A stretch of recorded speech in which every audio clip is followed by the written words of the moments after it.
அதுக்கு எந்த விதமான கூலியும் அவருக்கு கிடைக்காது என்பதை நேற்றைய தினம் பார்த்தோம். அதுபோல் இந்த அமல்களிலே ஒருவர் ஈடுபடுவதற்காக வேண்டி தன்னுடைய இயல்புக்கு மாற்றமான காரியங்களை எல்லாம் செய்வார்கள் என்கிற ஒரு நம்பிக்கை மக்கள் மத்தியில் இருக்கிறது. அதாவது அல்லாஹ்வுக்காகவே அர்ப்பணித்து வணக்க வழிபாடுகளை அதிகமாக செய்யும் பொழுது நாமெல்லாம் எப்படி பசிக்கும் பொழுது சாப்பிடுகிறோமோ அது மாதிரி அவருக்கு தேவைப்படாது. அது மாதிரி நமக்கு தூங்குறது மாதிரியான தூக்கம் அவருக்கு தேவைப்படாது. அவர் தாகத்துக்கு உள்ளாக மாட்டார். குடும்ப வாழ்க்கை அவருக்கு அவசியமாக இருக்காது. இப்படியான ஒரு மாற்றங்கள் அமல்கள் மூலமாக ஏற்பட்டுவிடும். அதுதான் உயர்வான நிலைமை. மற்றவர்கள் செய்கிற அமல்கள்லாம் ஒரு சாதாரண நிலைமை. யார் இந்த அமல்களில் ஈடுபடுவதன் மூலமாக எல்லோரையும் போல் சாப்பிடாமல் இருக்கணும். அவர் அதே மாதிரி எல்லோரையும் போல் தூங்காமல் இருக்கணும். எல்லோரையும் போல் அந்த மனிதனுடைய இயற்கை தேவைகள் இருக்கு இல்லையா, அதையெல்லாம் ஜெயித்தவராக இருக்கணும். அந்த நிலையை அடைவது தான் அமல்களுடைய இலக்கு என்று அதிகமான மக்கள் நம்புகிறார்கள். ஆனால் இஸ்லாத்தை பொறுத்த வரைக்கும் மனிதனுக்குன்னு உள்ள இயற்கையான தேவைகள், இயற்கையான நிகழ்வுகள், இயற்கையாக அவனிடத்தில் ஏற்படக்கூடிய நோய் நொடிகள், இதையெல்லாம் யாராலையும் எந்த காலத்தையும் வெல்லவே முடியாது. அப்படி ஒரு தன்மையை அல்லாஹ் மனித சமுதாயத்திற்கு வழங்கவே இல்லை. அப்படி வழங்குவதாக இருந்தால் நபிமார்களுக்கு அல்லாஹ் வழங்கியிருப்பான். ஏனென்றால் நபிமார்கள் தங்களை அல்லாஹ்வுடைய தூதர் என்று போய் மக்கள்கிட்ட சொல்கிறாங்க. அப்படி சொல்லும்போது மக்கள்லாம் என்ன திருப்பி கேட்டாங்க, நீ என்ன அல்லாஹ்வுடைய தூதருங்கிற, எங்களை மாதிரி நீ சாப்பிட்ற, எங்களை மாதிரி நீ அருந்துகிறாய், எங்களை மாதிரி கடை வீதிகளில் போய் நடமாடுகிறாய், உன்னை எப்படி நாங்கள் இறை தூதரின்னு நம்புவது? இப்படித்தான் மக்கள் எதிர்பார்த்தாங்க. இப்போ நபிகள் நாயகம் ஸல்லல்லாஹு அலைஹி வஸல்லம் அவங்களாக இருந்தாலும், அவங்களுக்கு முன்னால் அனுப்பப்பட்ட நபிமார்களாக இருந்தாலும் மக்கள்கிட்ட எப்படி இருந்தாங்கன்னா மனிதராக தான் இருந்தாங்க. எல்லா வகையிலையும் மனிதர்கள் என்கிற நிலையிலிருந்து கொஞ்சம் கூட வித்தியாசப்பட்ட படைப்பாக, ஒரு தனி படைப்பாக அவர்கள் மக்கள் மத்தியில் காட்சி தரவில்லை. அப்படி அவர்கள் படைக்கப்படவும் இல்லை. அப்போ எல்லாருமே என்ன சொன்னாங்கன்னா, மாலி ஹாதர் ரசூல், இவர் என்ன ரசூல், ஏக்குலு தாம், உணவை உண்கிறார், அது மாதிரி எம்சி ஃபில் அஸ்வாக், கடை வீதிகளிலே நடமாடுகிறார், இவர் எப்படி தூதராக இருப்பார் அப்படின்னு மக்கள் கேட்குறாங்க. அப்போ அல்லாஹ் இப்படி ஒரு தன்மையை நம்ம கொடுத்தோம் என்று சொன்னால் மக்கள் தூதராக ஏற்றுக்குருவாங்க. நபி அனுப்பும்போது சாப்பிடாதவராக எல்லாம் அனுப்பியிருந்தான்னு வைங்க, அப்போ அந்த மக்கள் ஏற்றுக்குருவாங்க. குடிக்காதவராக ஒருத்தர் அனுப்புனார்னு வைங்க, பார்த்திங்களா அவர் குடிக்கலை, நம்ம குடிக்கிறோம், ஆமாம் சாப்பிட்றோம், அவர் சாப்பிடாமல் இருக்கார், நம்ம தூங்குகிறோம், அவர் தூங்காமல் இருக்கார், அப்போ நம்ம அல்லாஹ்வுடைய தூதர்னு ஏற்றுக்கிறலாம் என்ற மாதிரியான ஒரு நம்பிக்கை எளிதாக மக்களுக்கு ஏற்பட்டு விடும். ஆனால் அல்லாஹ் என்ன செய்கிறான்னு கேட்டால் அதை ஒத்துக்கிற மாட்டேங்கிறான்.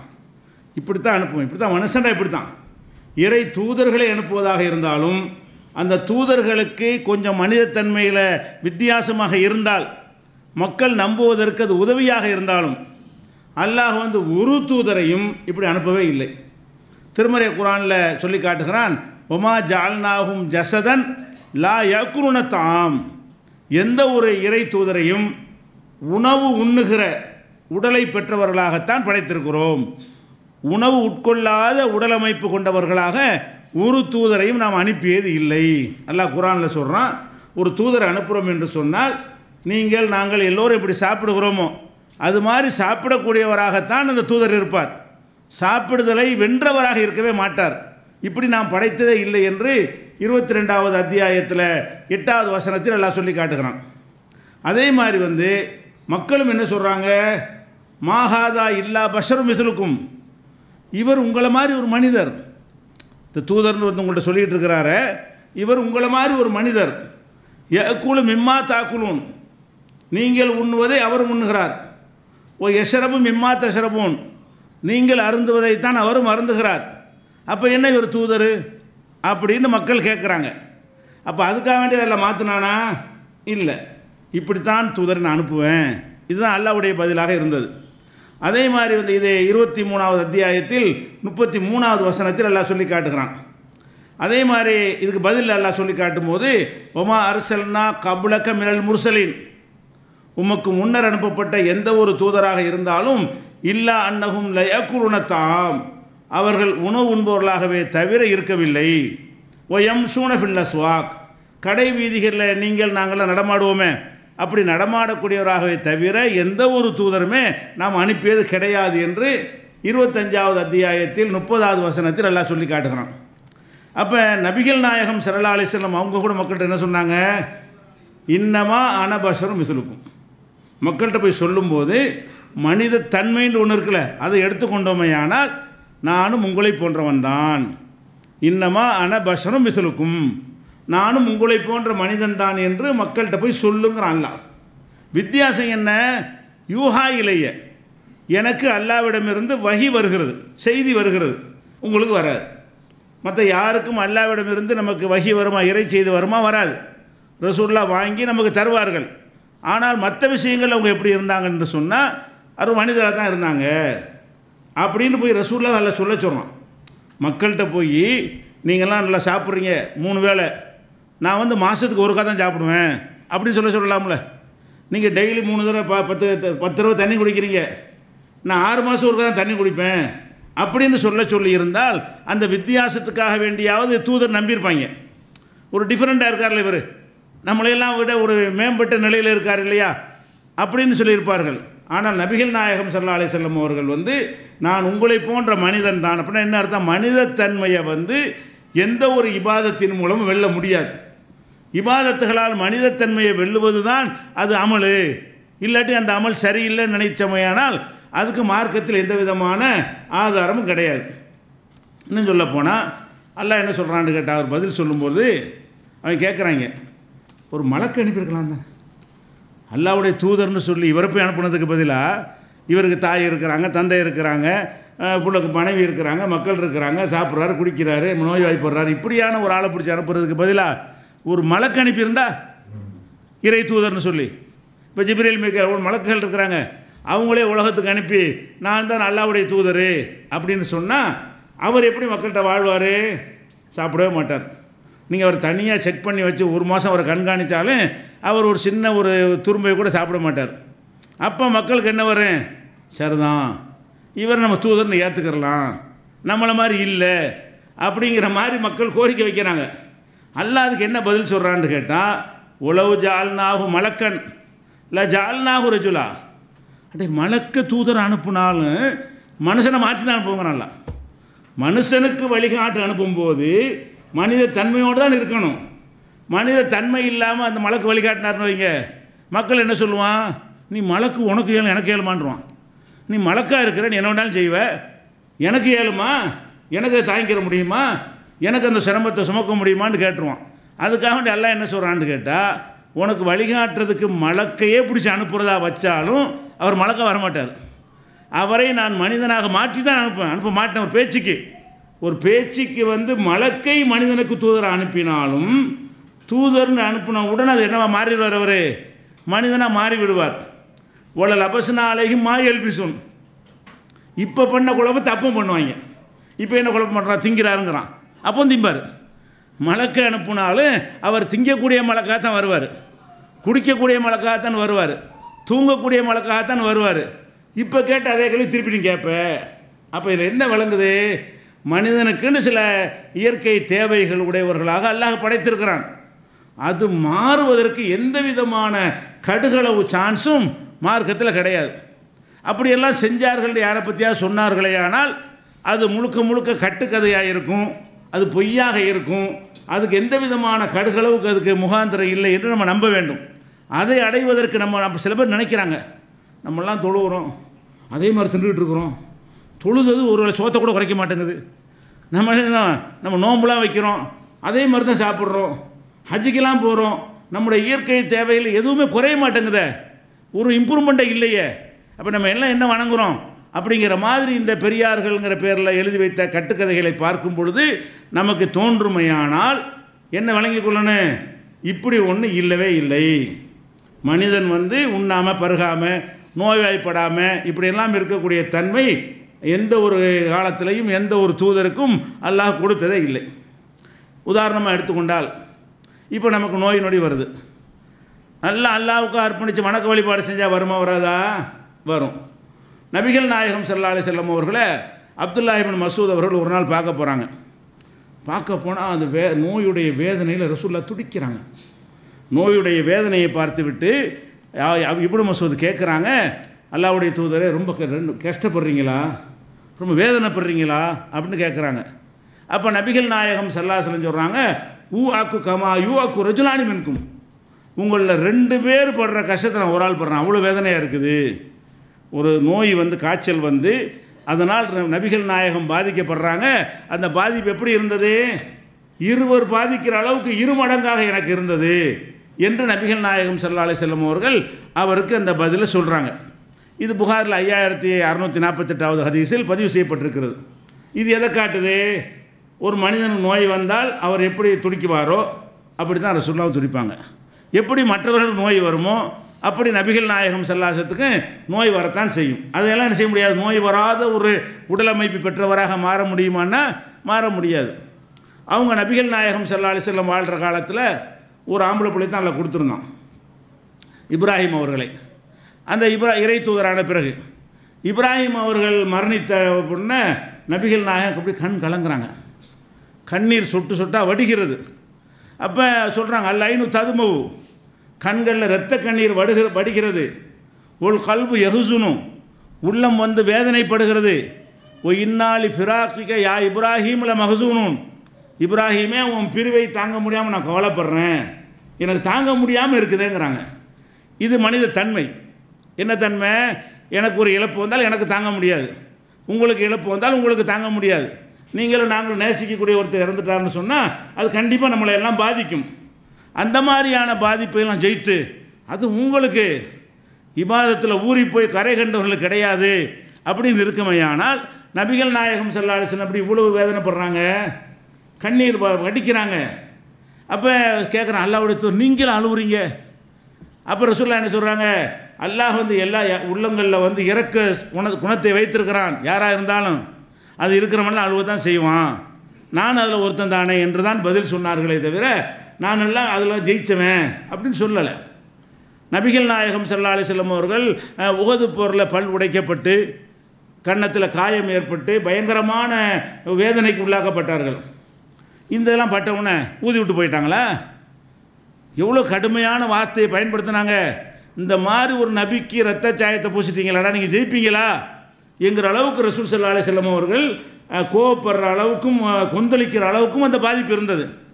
ஏன் ஒரு கொசு கடித்த மாதிரி வச்சுட்டு போயிட வேண்டியது தானே? நம்மளை வெட்டினா எப்படி நமக்கு பாதிப்பு ஏற்படுமோ அது மாதிரி தான் நபியை வெட்டினாலும் அவங்களுக்கு பாதிப்பு ஏற்படும், வேதனை ஏற்படும், வலி ஏற்படும். அந்த வழியில் நாம் எப்படி சில வார்த்தைகளை வெளிப்படுத்துவோமோ அது மாதிரி தான் அவர்களும் வெளிப்படுத்துவார்கள். இந்த வார்த்தையை கூட எல்லாம் கண்டித்தான்.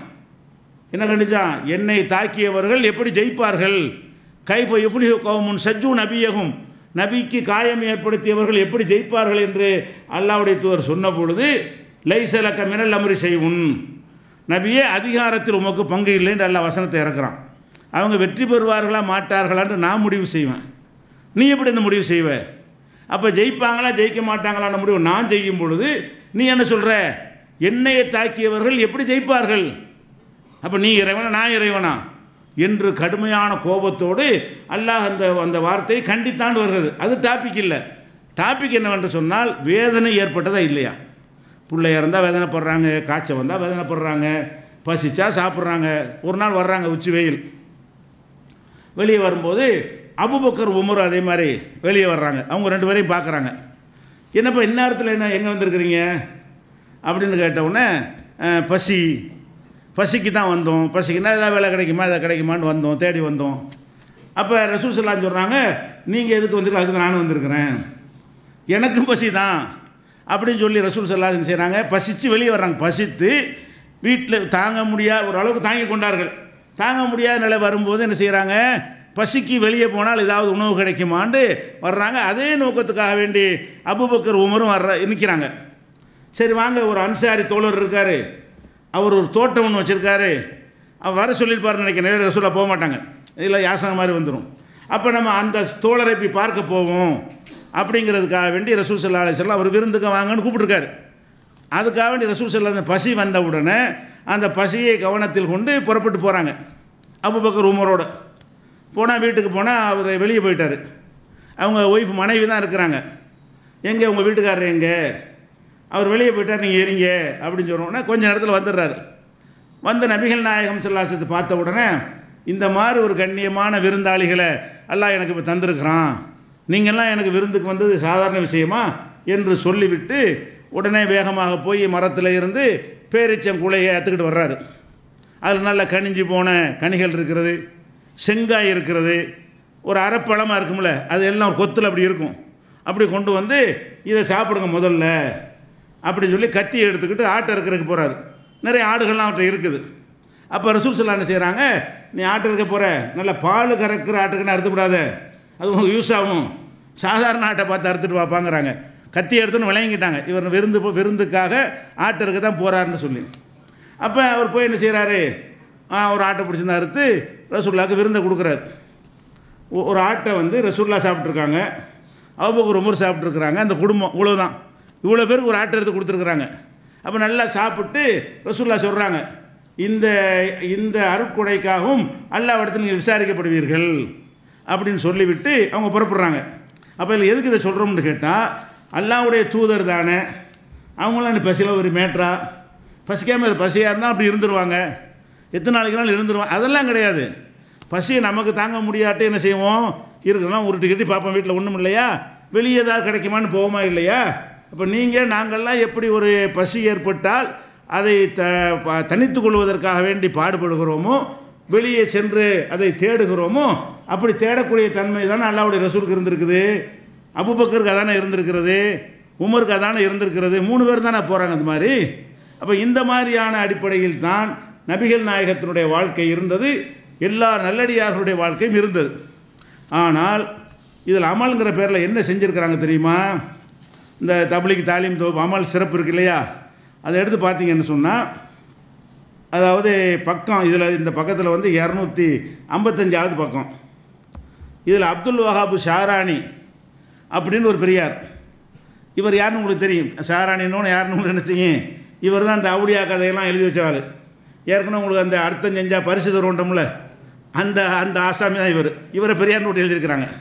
இந்த அப்துல் வஹாப் ஷாரானி என்பவர் என்ன செய்கிறாருன்னு கேட்டால், அதாவது நோன்பு நேரத்தில் நம்ம சாப்பிட்றோம்ல, சஹர் நேரத்தில் வயிறு நிறைய சாப்பிடக்கூடாது என்று உடன்படிக்கை, சஹரில் உடன்படிக்கை நம்ம எடுத்து எடுக்கப்பட்டிருக்கிறது அப்படிங்கிறார். யார் எடுத்துன்னு தெரியல. சஹர் நேரத்தில் அதிகம் சாப்பிடக்கூடாது என்று நம்மிடத்தில் உடன்படிக்கை எடுக்கப்பட்டிருக்கிறது. நம்ம ரொம்ப சாப்பிடக்கூடாது, நிறைய சாப்பிட்டு வந்தால் என்ன நன்மை, நோன்பு வச்சதுக்கு என்ன நன்மை, அதே அளவு கணக்கு வந்துடுமா இல்லையா.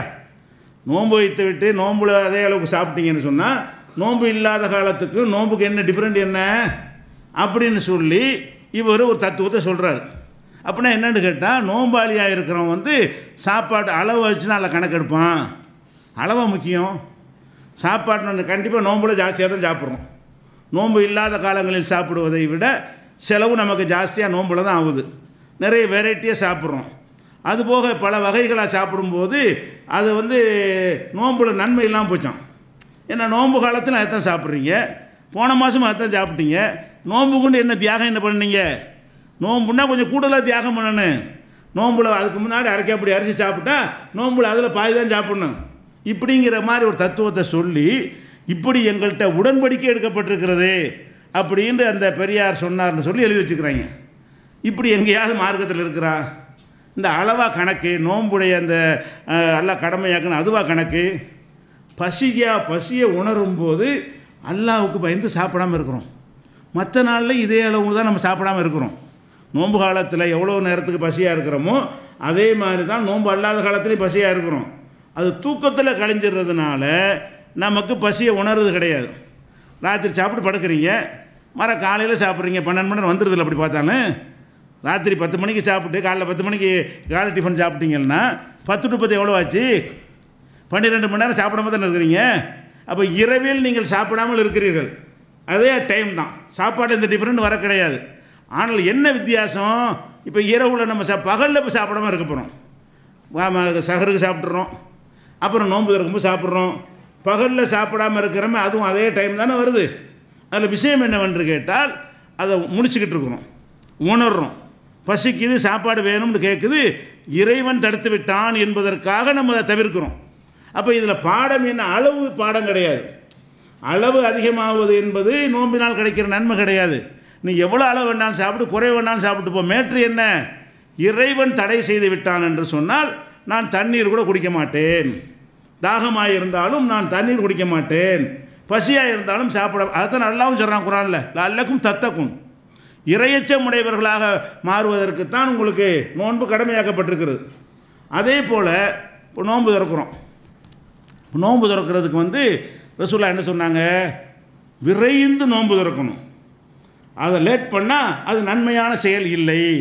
லா யஸாலுன நாசு பிஹைரின் மா அஜ்ஜலுல் ஃபித்ர, நோன்பு திறப்பதை விரைந்து செய்யும் பொழுது தான் மக்கள் நன்மை செய்கிறார்கள். விரைந்து அசருக்கு திறக்கிறது இல்லை. நோன்பு திறப்பதற்கு சூரியன் மறைந்த உடனே இன்னும் கொஞ்சம் ஆவட்டை பார்த்துக்குருவோம் அப்படின்னா மார்க்கத்தில் குற்றமாயிரும். சூரியன் மறைஞ்சிருச்சின்னு சொன்னால் உடனே என்ன செய்யணும்? நோன்பு திறந்து விட வேண்டும். அப்போ நம்ம அதிக நன்மை அடையணும்னு சொல்லி நம்ம 6:30 மணிக்கு பதிலாக 7:30 மணி திறக்கலாமா? அது திம்முருண்டு எல்லாம் எடுத்துக்கிடுவோம். ஏன்னா இது என்ன பெரிய விஷயம், இதுக்கு மேலே நான் இருப்பேன் அதான் அர்த்தம். அது 6:30 மணி என்ன 7:30 கூட நான் சாப்பிடுவேன், 8:30 கூட சாப்பிடுவேன்னா நீ அல்லாவுக்காக சாப்பிடல, நீ அல்லாவுக்காக அந்த தியாகத்தை பண்ணலை. நோன்பு வேகமாக திறக்கும்போது என்ன அர்த்தமாகுதுன்னா, இறைவா நான் ஒரு பலவீனமானவன், என்னால் எல்லாம் சாப்பிடாமல் இருக்க முடியாது, நீ சொன்னதுக்காக நான் கட்டுப்படுத்தி இருந்தேன், நீ சொன்ன டைம் முடிஞ்சு போச்சு, இனிமேல் எவனுக்காக கட்டுப்படுத்த மாட்டேன், தின்னு விடணும், வேக வேகமாக போய் சாப்பிடணும். அப்போ வேக வேகமாக அந்த நோன்பு திறக்கும் பொழுது ஹைரில் இருக்கிறீங்க, நன்மையில் இருக்கிறீங்க அப்படின்னு சொல்லும் பொழுது இவங்க நோன்புக்காக வேண்டி ரொம்ப திங்காதீங்க, வணக்கம் என்றால் எல்லாத்தையும் குறைக்கணுமா என்று அல்லாஹ் உடன்படிக்கை எடுத்தால் இருக்கிறாங்க. அல்லாஹ்வுடைய ரசூல் இப்படி நமக்கு சொல்லி தர்றாங்க. இன்னும் சொல்ல போனால் இப்போ மகரிபில் நோன்பு திறக்கிறோம். நோன்பு திறக்கும் பொழுது தொழுகை ஜமாத்து நடக்கும். இப்போ சரியான பசியாக இருக்குது. இப்போ ஜமாத்தில் போகணுமா சாப்பிடணுமா? சாப்பிடணும். ஏன்னு சொல்கிறாங்க? உணவு வைக்கப்பட்டு விடுமே ஆனால், உங்களுக்கு நாட்டம் இருக்குமே ஆனால், இக்காமத்து சொல்லப்பட்டாலும் முதல்ல உணவை சாப்பிடுங்க. அப்போ இந்த மார்க்கம் நமக்கு என்ன சொல்லுகிறது? இது இயற்கையை உனக்கு வெல்ல முடியாது, அந்த பசியை யாராலும் ஜெயிக்க முடியாது, அதற்கான வாய்ப்பு வந்துருச்சுன்னா என்ன செய்ய வேண்டியது? சாப்பிட வேண்டியது. இப்படி சொல்லும் பொழுது இந்த மாதிரி சஹரு அதிகமாக சாப்பிட்டால் அதில் என்ன நன்மை? அதிகமாக சாப்பிட்டால் நோன்பே கிடையாதுங்கிறாங்க. அப்போ நோன்புனா என்ன செய்யணும்? அந்த தன்மையிலிருந்து நம்ம மாற்றம் அடையணும் என்று ஒரு கருத்தை விதைக்கிறார்கள். சஹல் இப்னு அப்துல்லா அப்படின்னு ஒருத்தர் இருந்தாராம், இதே புக்கில் பக்கம் 255. இவர் 15 நாளைக்கு ஒரு தடவை சாப்பிடுவாராம். சஹல் இப்னு அப்துல்லா என்பவர் சாப்பிட்றது எவ்வளோ நாளைக்கு? 15 வக்துக்கு இல்லை, 45 வக்து 15 நாளைக்கு, 45 வேளை உணவுக்கு பதிலாக ஒரு வேளை உணவு சாப்பிடுவார். அதுக்கப்புறம் 15 நாளைக்கு 45 வேளைக்கு உணவே சாப்பிடவே மாட்டார். இப்படி இருக்குமா? இவர் பெரியாராம், இறை வணக்கத்தில் திளைத்து போனதுனால இவருக்கு இந்த பவர் வந்துருச்சான். எந்த பவரு? சாப்பிடுதல் என்பது ஒரு மேட்டரே கிடையாது. அவங்களுக்குலாம் திக்ரு தஸ்பீகே சாப்பாடு.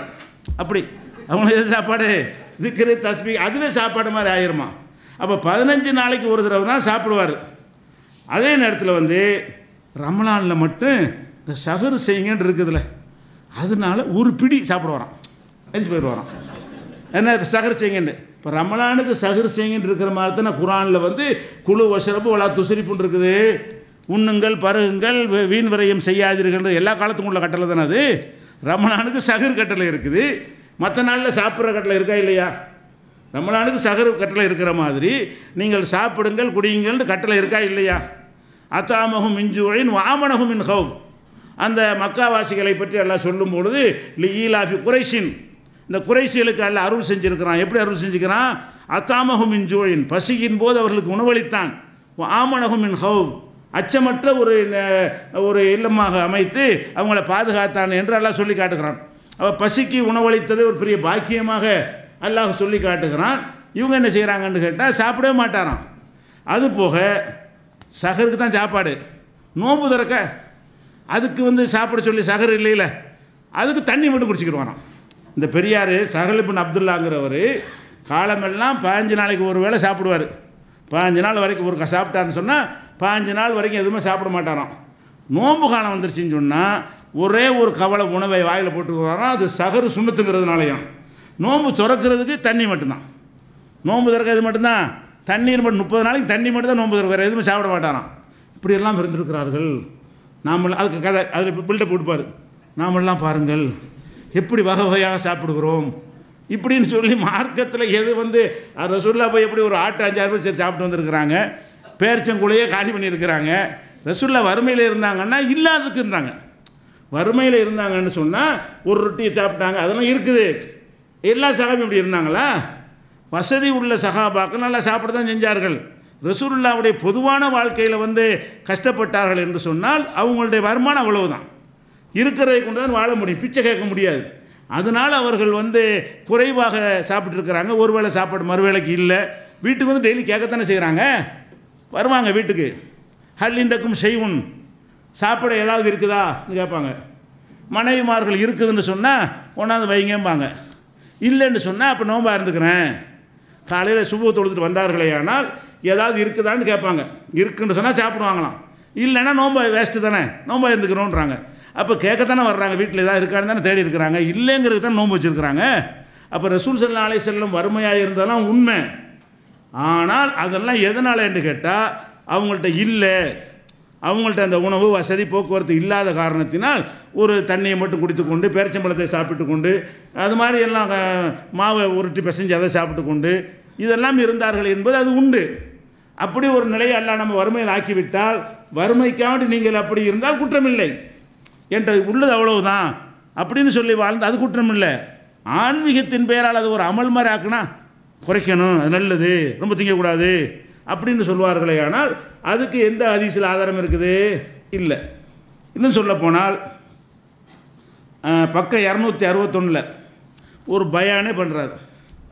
நோன்பு துறக்கும் போது ரொம்ப சாப்பிடக்கூடாது அப்படின்னு சொல்லி இந்த புஸ்தகத்தில் பக்கம் 261 எடுத்துக்கிட்டிங்கன்னா, நோன்பு திறக்கும் பொழுது நம்ம என்னென்னலாம் சாப்பிட்றோம், இப்படியெல்லாம் இது பண்ணுறோம், முஸ்தீப் எடுக்கிறோம், இப்படின்லாம் போட்டு என்ன செய்கிறாரு அந்த பண்ணி நீங்கள் இந்த பெரியார்களையெல்லாம் ஆதாரம் காட்டி நோன்பு திறக்கும் போது நீங்கள் அதிகம் சாப்பிட்றாதீங்க, சாப்பாட்டை குறைங்க அப்படின்ட்டு. அதே மாதிரி பக்கம் 262 இதே புக்கில் பிஷ்ருல் ஹாபின்னு ஒருத்தர் இருந்தாராம். எப்படிப்பட்ட கிறுக்கு பேரெல்லாம் இருந்திருக்கான்னு வாங்கிங்களேன். இப்போ என்ன செஞ்சிருக்காருன்றா, குளிர்காலம் வரும்ல, குளிர்காலம் வந்தோடனே அந்த குளிருக்குள்ளே சட்டையெல்லாம் வேணும்னு கழட்டி போட்டு வரோம். குளிரில் நடுங்கணும், குளிரில் தாங்கணும், குளிரை ஜெயிக்கணும்னு சொல்லி அந்த சட்டைகளை குளிர் சட்டை போடுறது குளிரை தடுக்கிறதுக்கு தான். இவர் என்ன செய்வாராம், குளிர்காலம் வந்த உடனே குளிருக்கு உள்ள ட்ரெஸ் எல்லாம் கழட்டி போட்டுட்டு அந்த பனியில் விடத்து நின்றுக்கிட்டு இதுதான் அல்லாவுக்கு செய்கிற தியாகம்னு செய்வாராம். அல்லாவுக்காக வணக்கம் செய்கிற விதம் எப்படின்னு கேட்டால் குளிர்காலத்தில் வந்து இந்த மாதிரி இருக்கிறது.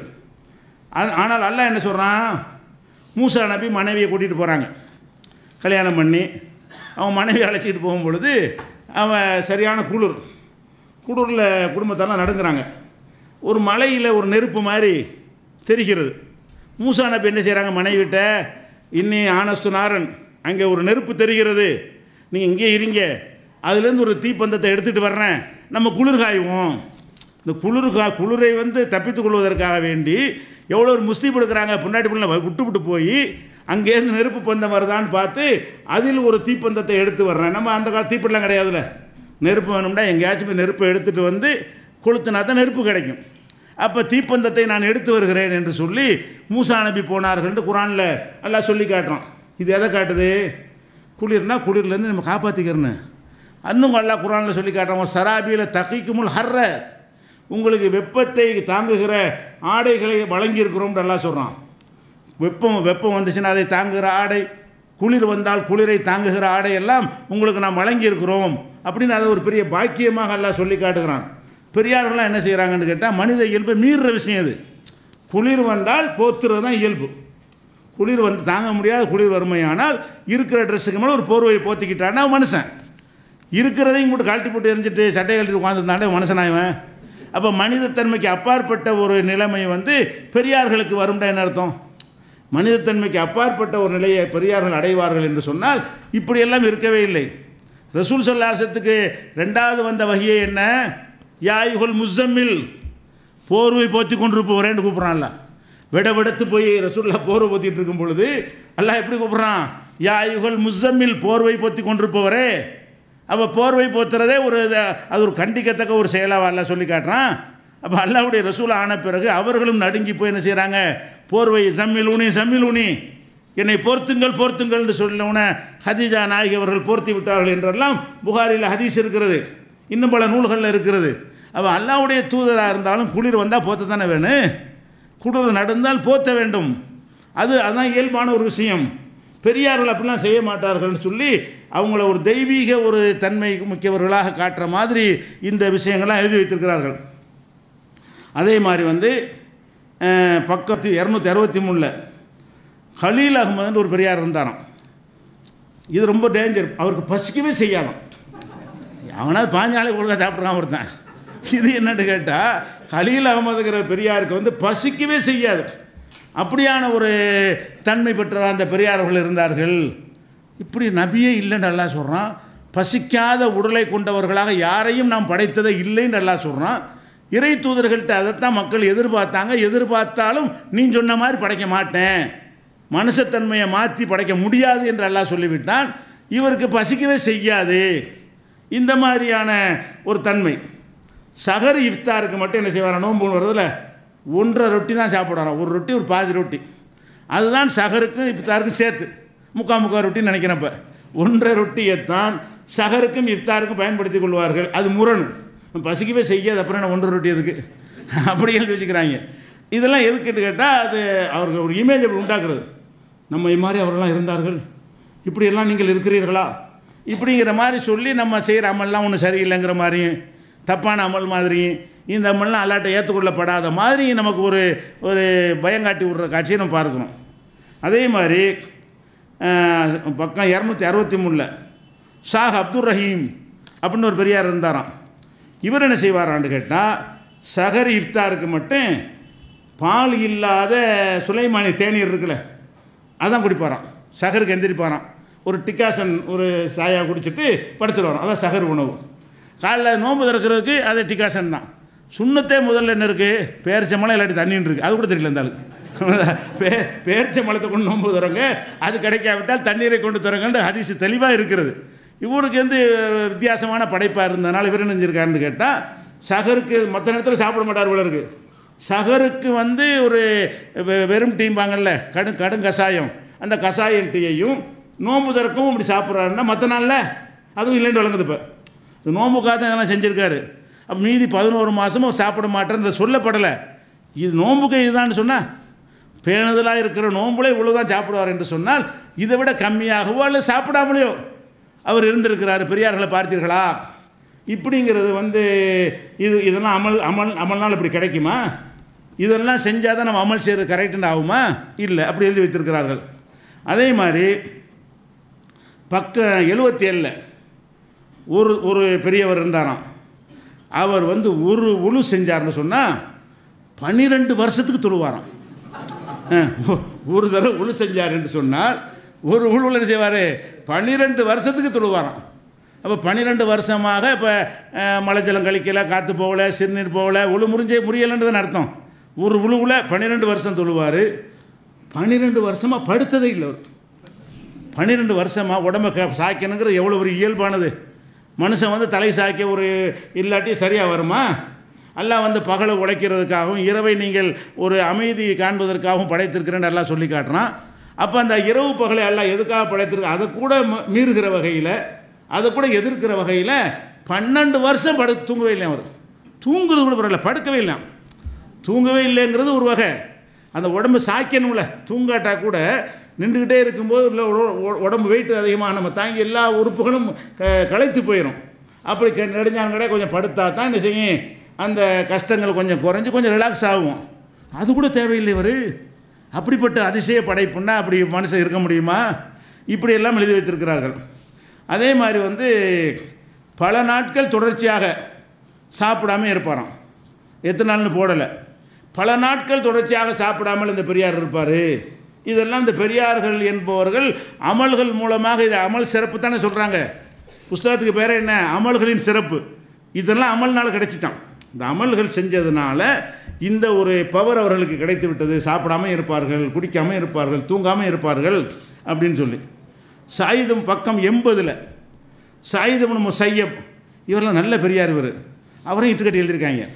இவரெல்லாம் பெரிய உண்மையில் வாழ்ந்த ஒரு அறிஞர், மார்க்க அறிஞர், விற்பனராக இருந்தவர், ஹதீஸ் கலையில் ரொம்ப மதிக்கத்தக்க ஒரு பெரியார் தான். கதை இது போய் அவர் பெரியாராக இருந்த நிஜம். அவர் பேரில் கூட கதையை விட்டுருக்காங்க. எப்படி எழுதிருக்காங்க, அவர் இஷாவுக்கு ஒழு செஞ்சுட்டு ஃபஜர் தொழுவாராம். அந்த ஒழுவை கொண்டு எவ்வளோ நாளைக்குன்னு 50 வருஷம் இப்படி செஞ்சாராம். ஒரு நாளைக்கு இஷாவுக்கு ஒழு செஞ்சுட்டு கொஞ்சம் முடிச்சுக்கிட்டே இருந்து ஃபஜரையும் தொழுதுவிட்டு தூங்கினால் சரின்னு வச்சுக்கிடலாம். சில நாட்கள் ரமலானில் கடைசி பத்தில் நம்மளில் 1-2 பேர் கூட அப்படி செஞ்சிட முடியும். இஷாவுக்கு ஒழு செஞ்சுட்டு மலைஜலம் கழிக்காமல் காற்று பிரியாமல் ஒரு கண்ட்ரோலாக இருந்து சுபகையும் தொழுதுட்டு என்ன செய்ய முடியும், ஓரிரு நாள் படுக்க முடியும். அது கூட சாத்தியப்படாது. இடையில ஒன்றுங்கன்னு ஒழு செய்கிற மாதிரி தான் வரும். அப்படியே ரொம்ப கஷ்டப்பட்டு செய்கிறாருந்தா ஒருத்தர் 2 பேருக்கு ஓரிரு நாளைக்கு இதை செய்ய முடியும். இவர் சயீத் இப்னு முஸையப் என்ன செய்வார்னு கேட்டால், இஷா தொழுகைக்கு ஒழு செஞ்சுட்டு வருவார்ல, அவ்வளவுதான் தொழுதுகிட்டே இருப்பார். ஃபஜர் வரைக்கும் தொழுதுகிட்டே இருந்தால் அந்த ஒழுவு கொண்டு ஃபஜரையும் தொழுதுட்டு போயிடுவார். இப்படி 50 வருஷம், 50 நாள் இல்லை, 50 மாதம் இல்லை, 50 வருஷம் இப்படி செஞ்சுருக்காரு. அப்போ பல்லாயிரம் நாட்கள். அப்போ பல்லாயிரம் நாட்களாக இவர் இஷாவுக்கு செஞ்ச ஒழுவை கொண்டு ஃபஜர் தொழுதாருன்னா தூங்கலன்னு தான் அர்த்தம். தூங்கினா தான் ஒழு போயிருமே. இஷாவுக்கு ஒழு செஞ்சுட்டு அந்த ஒழுவுலையே ஃபஜரையும் தொழுதால் இவர் தூங்கவில்லைன்னு அர்த்தம் இல்லை. வருதா இல்லையா? தூங்குனா ஒழு இருக்குமா? அப்போ ஒழு தூங்கலன்னு ஆயிடுச்சு. மலைஜலம் கூட கழிக்கலன்னு ஆயிடுச்சு. அப்போ இரவில் ஒரு நாள் கூட யூரின் வரவே வராதா? இன்றைக்கி ஒரு 2 நாளைக்கு கூட வந்துடாதா? அப்போ ஒழு செய்கிற மாதிரி ஏற்படாதா? சரி, இப்படி 50 வருஷமாக ஒருத்தர் செஞ்சார்னு எழுதுறா இருந்தால் எப்படி ஒருத்தனுக்கு எழுத முடியும்? கூடவே இருந்தால் 50 வருஷம் இருந்தாலும் 50 ஒரு ஆள் இப்படி தான் நடந்தான்னு ஒருத்தரை பற்றி எழுதுறதா இருந்தால் 24 மணி நேரம் அந்த எந்த வேலையும் பார்க்காம இவர் என்ன செய்கிறான்னு இப்படி உட்காந்துட்டு அதை விட இவன் சாதனை பண்ணியிருக்காப்ப. அந்த ஆள் சாதனையை விட 50 வருஷம் இப்படி ஒருத்தர் செஞ்சார்னு சொல்லி ஒருத்தர் சொல்ல முடியுமா? கொஞ்ச நேரம் ஒருத்தரை பார்த்துருப்பீங்க, அவ்வளோதான் இருக்க தெரியுது. 50 வருஷம், ஒரு வருஷத்துக்கு ஒருத்தர் உங்களை பார்த்துட்டு இருக்க முடியுமா? அதே வேலையே என்ன? இவர் 50 வருஷமாக இரவுல தூங்குறாரா ஒழு செய்கிறாரான்னு பார்க்குறது தான். அப்போ இஷாவுக்கு பிறகு அவரோட போய் உட்காந்துரும். டெய்லி ஃபஜர் வரைக்கும் டெய்லி என்ன செய்யணும்? அவரை பார்த்துக்கிட்டே இருக்கணும். அதை இது எப்படிங்கிற இது எப்படி ஒருத்தர் சொல்ல இயலும்? முதல்ல அப்படி அவர் நடந்துச்சாங்கிற ஒரு விஷயம். இது மாதிரியான விஷயங்களை அறிவிக்க இயலுவோம் முதல்ல. இது யார்ப்பா கண்டுபிடிக்கிறது? அப்போ இஷாவுக்கு சொன்னோன்னு நம்பிடுறாங்க. அப்படியே இஷாவுக்கு செஞ்ச ஒழுவை கொண்டு ஃபஜர் தொழுதார்கள் அவர் சொன்னார். அவன்கிட்ட நான் அப்படி தொழுதேன்னு சொல்லி அவர் சொல்லலை, அவர் தொழுதார் என்று எவனோ சொல்கிறான். அவனுக்கு எப்படி தெரியும்? அது எந்த ஒரு அடிப்படை இது பொய்யின்னு ஆகிடுது. அதே மாதிரி அபுல் மோத்தமர்னு ஒருத்தர் இருந்தாராம். அவர் 40 வருஷம் இதே மாதிரி. இவர் 50 வருஷம். யார்? சயீத் இப்னு முஸையப் இஷாவுக்கு ஒழு செஞ்சு சுபுகு வரைக்கும் அந்த ஒழுவுலையே தொழுதுகிட்டே இருப்பார். இது 50 வருஷம் செஞ்சுருக்காரு.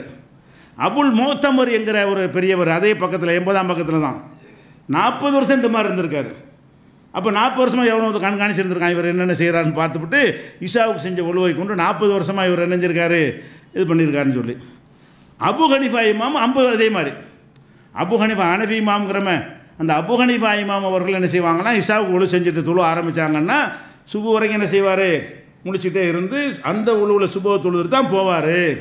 அப்படின்னா இவர் எப்படி இமாமாக இருந்திருக்க முடியும்? என்ன ஆராய்ச்சி, எங்கே போய் படித்தார்? எப்படி மார்க்கத்தை சொல்ல முடியும்? விடிய முடிச்சுட்டா பகலில் தூக்கம் வந்துருமா இல்லையா? தூங்க முடிஞ்சா தான் இருந்திருக்க முடியும். அப்போ இதெல்லாம் பார்த்தோம்னு சொன்னால் அவங்க மேலே ஒரு இமேஜ் அப்படி ஏற்படுத்திருக்க வேண்டி, அதாவது தூங்காத விஷயம் அவர்களை பாதிக்காதுன்னு அர்த்தம். இதுக்கு என்ன அர்த்தம் என்றால் இதெல்லாம் ஒரு பெரிய மேற்றே இல்லை. தூங்காட்டி இருக்க முடியாது. எங்களுக்கு 50 வருஷம் தூங்காமல் இருப்போம், 50 வருஷம் மலைஜலம் கழிக்காமல் இருப்போம் இரவில். அந்த மாதிரியான ஒரு தன்மை படைத்தவராக இவர்கள் இருந்தார்கள் என்று சொன்னால் இது எப்படி இது அமலுக்கு சிறப்புக்கு சம்பந்தம் என்ன இருக்குது? அமல்களின் சிறப்புன்னு புத்தகம் போடுறீங்க, இதை உட்காந்து அல்லாஹ்வுடைய பள்ளியில் உட்காந்து கட்டாயமாக படிக்கிறீங்க, இதன் பக்கம் மக்களை வாங்கன்னு அழைக்கிறீங்க. அழைச்சிக்கிட்டு போய் தொழுகைக்கு அழைக்கிறான்னு போனால் இந்த கதை தான். தொழுகைக்கு அழைக்கிறான்னு போனீங்கன்னா உங்கள் மூளையில் எப்படி ஏற்றிடுவாங்க? எப்படி அந்த பிரியார் அப்படி இந்த பிரியார் எப்படின்னோடனே அப்படியே சிந்திக்கிற திறனை மழுங்க வச்சு இப்படி ஒரு போதை மாதிரி ஆகி அப்படி இருப்பாங்க. எல்லாம் தப்லீகில் போன ஆட்களை பார்த்தீங்கன்னு சொன்னால் ஒரு சராசரி மனிதன் மாதிரி இருக்க மாட்டாங்க. இடியே ஒழிச்சுன்னு சொன்னால் என்ன செய்வாங்க? பாபர் மசூதி இடிச்சிட்டான்னு சொன்னாலும் அப்படியா சரி நல்லா பார்த்துக்குருவான், இப்படி ஆக்கிடுறது. ஏன் அப்படி தான் இவங்க காட்டுற பெரியாரெல்லாம் இருக்கிறாங்க. இந்த ஒட்டகம்லாம் ஆடு மாடெலாம் அறுக்கக்கூடாதான். ஓ அப்படியா? அது மாதிரி தான். என்ன எதுக்கு என்ன மாதிரி ரியாக்ஷன் வரணுமா இல்லையா? அது வராது. இந்த தப்லீகில் நீங்கள் போனீர்களே ஆனால் அந்த வீரியம், அல்லாஹ்வுடைய ரசூல் போர்க்களம் வரைக்கும் போயிருக்காங்கல்ல, அது தேவைப்படும் போது அந்த மாதிரியான வீரியம், வேகம் எல்லாமே இருக்கணும். தீமையை கண்டு தடுக்கணுங்கிற விஷயமெல்லாம் இயற்கையாக வரணும். இவர்கள் அப்படியே நம்மளை மழுங்க வைக்கிற மாதிரியான கதைகளை சொல்லி சொல்லி தொழுகையின் சிறப்பு, நோம்பின் சிறப்புன்னு ஆரம்பித்து கடைசியில் எங்கே கொண்டு விடுவாங்கன்னு கேட்டால், நீ தொழுகிற தொழுகை இல்லை, நீ வைக்கிற நோன்பு இல்லை, இதுதான் நோன்பு. எது இந்த மாதிரி சகருக்கு வெறும் கிளாஸ் டீ தண்ணி குடிக்கிறது இருக்குல்ல, அது பிளேன் டீ குடிக்கிறது, அதான் நோன்புன்னு ஆக்கிடுவாங்க. இப்படி கதையை பார்க்குறோம். அதே மாதிரி ஒரு பெரியார் இருந்தாராம், அதாவது ஒரு வாலிபர். அவர் என்ன செஞ்சாராம், கூலி வேலை செய்யக்கூடிய ஆளாம். அவரை கூலி வேலைக்கு கூட்டிகிட்டு வர்றாங்க. வீட்டுக்கு கூலி வேலைக்கு கூப்பிட்டு வந்தோடனே வெளியே சாப்பிட்டு போப்பா அப்படின்னாங்களாம். இல்லை நான் நோன்பு வச்சுருக்கிறேன், அப்புறம் சாப்பிட்றேன். அப்புறமேலே நோன்பு திறந்துன்னு வந்தாராம். சாப்பிட்டோன்னே ரூமுக்கு போனாராம். உள்ள பக்கத்து வீட்டில் ஒரு பொண்ணு இருந்துச்சான். பொண்ணு இந்த பெரியார் மூலம், சப்பானி பொண்ணாது, இந்த பெரியார் மூலமாக எனக்கு குணமாக்குனோடனே அந்த சப்பானி பொண்ணுக்கு என்ன ஆகிடுச்சான், குணமாகிடுச்சான். அவர் உள்ளேருந்து வெளியே சப்பானி பொண்ணு நடந்து வந்ததை பார்த்தோன்னா, ஆஹா நம்ம ரகசியம் வெளிப்பட்டுருச்சேன்னு சொல்லி அப்படி காண போயிட்டார். ரூமுக்குள்ளே இருந்தவர், ரூமுக்குள்ளே இருந்தவரை போய் திறந்து பார்க்குறாங்களாம், ஆளை காணலையாம். அப்போ ஒரு மனிதன் உள்ளே போயிட்டானா வெளியே வரக்கூடிய வழியில் தான் வர முடியும். கண்ணை வச்சு கதவை ஓட்ட போட்டுக்கிற அப்படியே வரணும். பூட்டின கதவை பூட்டினாப்பில் இருக்க உள்ளே போன ஆளை காணாமட்டான்னு அர்த்தம். அப்போ இந்த பெரியார்கள் என்ன செய்வாங்க, ஒளி மாதிரி ஊடுருவி வெளியே வந்துடுவாங்க, ஒளி மாதிரி உள்ளே போயிடுவாங்க. இந்த மாதிரி எல்லாம் கதை பக்கம் 76ஆம் பக்கத்தில் இருக்கிறது. அப்போ இதுக்கெல்லாம் நமக்கு என்ன சொல்லுதுன்னு கேட்டால், இந்த கதைகள் எல்லாம் அமல்களில் நம்ம கம்மியாக ஆக்கி, நம்ம செய்கிற அமல்கள் அர்த்தமற்றதுன்னு ஆக்கி, இந்த லெவலுக்கு நீங்கள் அடைந்தால்தான் நீங்கள் அமல் செய்கிறது ஆகும் என்கிற மாதிரியான ஒரு மூளைச்செலவை செய்கிற காட்சியை நம்ம பார்க்குறோம். ஆனால் அல்லாஹ் திருமறையில் எடுத்து பார்த்தீங்கன்னு சொன்னால், பகல் இரவை பற்றி சொல்கிறான். ஒஜால்னா ஆயத்தன் நகாரி முபுசிரான், பகல் என்கிற அத்தாட்சியை பிரகாசமாக உங்களுக்கு ஆக்கியிருக்கிறோம். எதற்காக ஆக்கியிருக்கிறோம்? லி தபு தகு ஃபதலம் ரப்பிக்கும், உங்கள் இறைவன் அவர்களை தேடுவதற்காக அப்படி ஆக்கியிருக்கிறோம் அப்படிங்கிறான். கடலில் கப்பல் நடக்குதா இல்லையா, அப்படி மிதந்து செல்வதை நீங்கள் பார்க்குறீர்கள். எதற்காக இந்த தன்மையை நான் கொடுத்துக்கிறேன் என்றால், லி தபு தகு மின் ஃபதலிஹி, அவனுடைய அருளை நீங்கள் தேடுவதற்காக நான் இதை வழங்கியிருக்கிறேன் அப்படின்னு நல்லா சொல்கிறான். ஜும்மா தொழுகை நடக்குது, தொழுதோடு ஓடுங்கிறான்ல. இதா குலியத்தி சலாத்து, தொழுகை நிறைவேற்றப்பட்டு விட்டால் ஃபன் தஷ்ரு ஃபில்லர்லி, பூமியிலே பறந்து திரிந்து ஒபுத்தகுமின் ஃபலில்லா, அல்லாவுடைய அருளை தேடுங்க, சம்பாதிக்க போங்கிறான். ஜும்மாவுக்கு வாரத்துக்கு ஒருக்கா வந்தால் கூட அசர் வரைக்கும் உட்காந்துக்கிட்டு இருக்காத, எப்போ தொழுகை முடிஞ்சோ சம்பாதிக்க ஓடு, இப்படி மார்க்கம். இவர் எப்போ பார்த்தாலும் பள்ளியாசலில் கதின்னு கிடக்கிறது, சாப்பிடாம இருன்னு சொல்ல வரல. இப்படியான ஒரு மார்க்கத்திலேருந்து சொல்ல போனால், யார் பொருளாதாரத்தை காத்து கொள்ளுகிற பொருள் கொல்லப்படுறான்னா ஷஹீதுங்கிறாங்க. இந்த காசு பணம் அதெல்லாம் வேணாம், எனக்கு வேணாம், அப்படி தான் இருப்பேன் அப்படின்னு சொல்கிறாங்கல்ல. இந்த மாதிரியான ஒரு தன்மை படைத்தவர்களாக ஆக்கி தான் நம்மளை என்ன செய்கிறாங்க, தப்லீக்கை கூப்பிட்றாங்க. இன்னும் சொல்ல போனால் கடையை விட்டுலாம் ஒருத்தன் போகிறான், இப்போ கேளுங்களேன், ஏன் போகிறான்? தொழில் துறையெல்லாம் விட்டுவிட்டுங்க, வாங்க எல்லாம் பார்த்துக்குறோன்னு போயிடுறான். எதனால் அப்படி போகிறான்? இந்த மாதிரி மூளை செலவு. அதெல்லாம் ஒன்றும் தேவையில்லைங்க, காசு பணம் தேவையில்லை. பெரியாரெல்லாம் இருக்கலையா, வெறும் தண்ணி குடிச்சிட்டு இருக்கலையா, பல மாதம் சாப்பிடாமல் இருக்கலையா, நீங்கள் இப்படி இருக்க மாட்டீங்களா? இப்படின்ற மாதிரி நம்மளும் இப்படி என்றைக்கா ஒரு நாளைக்கு ஆயிடுவோம். இந்த அஜர்த்து, இந்த அதில் உள்ள ஷேகுமார்கள் சைத்தானவளாக இருக்காங்க. பொதுமக்களை பொறுத்த வரைக்கும் நிஜமாக இப்படி ஆயிடும்னு நினைக்கிறாங்க. அதெல்லாம் ஜிப்பாவை போட்டுக்கிட்டு ஒரு தனியான ஒரு கோலத்தில் இல்லை ஒரு தலைப்பாக சுற்றிட்டு போகிறலாம். காரணம் என்ன? என்னைக்காவது ஒரு நாளைக்கு இந்த பெரியார் மாதிரி நம்மளும் ஆயிடுவோம், அதை நோக்கி இப்போ நம்ம பயணம் போய்கிட்டே இருக்குது. இப்படிங்கிற மாதிரி ஒரு போதை ஏற்றி விட்ட காரணத்தினால தான் உலகத்தையும் மறந்து விட்டு அப்படி தெரிகிற காட்சியை பார்க்கணும். உளவுத்துறை ரிப்போர்ட் கூட பல தடவை சொல்லியிருக்காங்க இல்லையா, தப்லீக் ஜமாத்து கூட்டம் நடக்கும், என்னடா லட்சக்கணக்கில் கூடுறாங்களே, என்னடா பேசிக்கிறாங்கன்னு சொல்லி உளவுத்துறை அனுப்பி பார்க்க சொல்கிறாங்க. அவங்க ரிப்போர்ட் அனுப்புகிறாங்க, இவர்களுக்கு நமக்கு பிரச்சனை இல்லை, இவங்க வானத்துக்கு மேலே உள்ளதை பற்றி பேசுவாங்க, இல்லாட்டி பூமி கீழே உள்ளதை பற்றி பேசுவாங்க, இங்கே உள்ள எந்த ஒரு மேட்டரும் அவங்களுக்கு பிரச்சனை கிடையாது. இந்த அளவுக்கு ஒரு சமுதாயத்தை உருவாக்குனது எது? இந்த புஸ்தகம் தான். இந்த அமல்களின் சிறப்புங்கிற இந்த ஒரு புஸ்தகமும் இதில் பெரியார்கள் என்று சொல்லப்படக்கூடிய கதைகளும் தான் இந்த மாதிரியான ஒரு அமைப்பை உருவாக்கி இருக்கிறது. ஆக அடிப்படையில் விளங்கி கொள்ள வேண்டிய விஷயம், எந்த ஒரு அமலை கொண்டும் ஒரு மனிதன் என்ன செய்ய முடியாது, அவனுடைய இயல்பு இருக்குல்ல அந்த தன்மையை ஜெயிக்க முடியாது, ஒரு காலத்திலே முடியவே முடியாது. அப்படி ஜெயித்ததாக சொல்வார்களே, ஆனால் அது பொய். அந்த நிலையை அடையணும் என்பதற்கு நம்ம அமல் செய்யவும் கூடாது. அடுத்ததாக இன்னொரு விஷயத்தையும் சொல்வார்கள். நம்முடைய வணக்க வழிபாடுகள்லாம் இருக்குதுல்ல, ரொம்ப பலவீனமான வணக்க வழிபாடாக இருக்குது. தொழுகையில் எவ்வளோ கணக்கு பார்க்குறீங்க? அல்லாவுடைய ஞாபகம் வருதா? இல்லை, மறந்து போன கணக்கெல்லாம் தொழுகையில் தான் வருது. இதையெல்லாம் சொல்லி பார்த்தீங்களா, உங்கள் தொழுகையாக தொழுகிறீங்க, தொழுகைனால் எப்படி எப்படி 2.5 கலந்துருன்னு தெரியுமா, அந்த மாதிரி எப்படி பெரியார்கள்லாம் தொழுகிறாங்க தெரியுமா என்று சொல்லி அதை ஜெயிக்கலான்னு சொல்கிறாங்க. ஒன்று உடல் உபாதைகள் இயற்கை தேவைகளையும் ஜெயிச்சிடலாங்கிறாங்க. இன்னொன்று என்னென்னு கேட்டால் சிந்தனை இருக்குல்ல, அந்த சிந்தனை எப்படி ஒருமுகப்படுத்தி லேசர் மாதிரி, லேசர் வந்து செதறி போவாதில்ல, லேசர் லைட் அடிச்சிங்கன்னு சொன்னால் இங்கிட்ட அங்கிட்டலாம் போகாது, நேரத்தான் போகும். அந்த மாதிரி நம்மளை கொண்டு போய் சேர்க்கணும், அதான் சரியான வணக்கம் என்று சொல்லி அதுலேயும் ஜெயித்து விடுவோம் நாங்கள் என்று சொல்லி பெரியார்களுடைய கதை எழுதி வைத்திருக்கிறார்கள். அது பற்றி இஸ்லாம் என்ன சொல்லுகிறது? அந்த மாதிரி ஒரு நிலை மார்க்கத்தில் உண்டா? 2.5 கலந்து தொழுகிறது என்ற ஒரு அம்சம், 2.5 கலந்து வணங்குதல் என்ற ஒரு அம்சம் இஸ்லாத்தில் இருக்கிறதா? அப்படி நபி வழிகாட்டி இருக்கிறாங்களா என்பதெல்லாம் இன்ஷா அல்லாஹ் நாளைக்கு பார்க்கலாம்.